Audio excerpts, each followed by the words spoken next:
sa EPP Quarter 3 Week 2, gagawa ng Palamuti keychain holder gamit ang Seashells. Ang mga kailangan kagamitan: mga napulot na seashells sa tabing dagat, dinurog na pinatuyong shell ng itlog,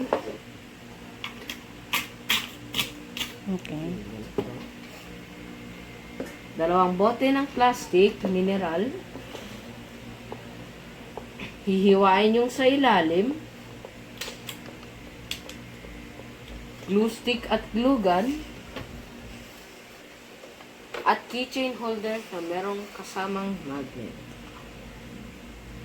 At beads pang dekorasyon. Okay. Start na po. Okay.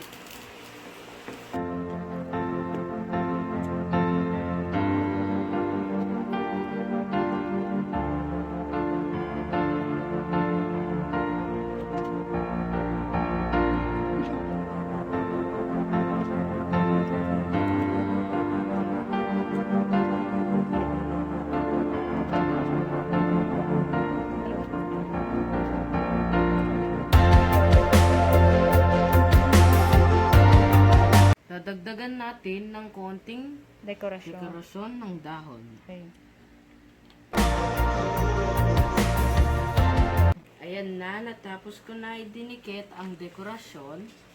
Kasunod naman ay bubudbod ang dinurog na pinatuyong shell ng itlog. Okay. Yan. Sige.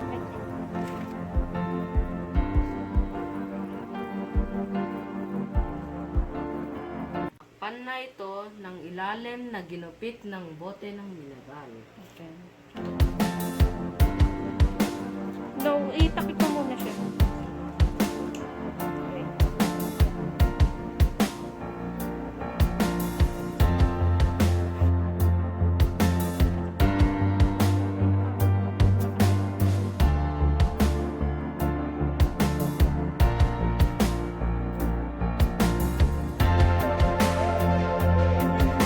Okay, sige. Ang susunod po ay didikit po ng key holder na meron magnet sa likod. Okay.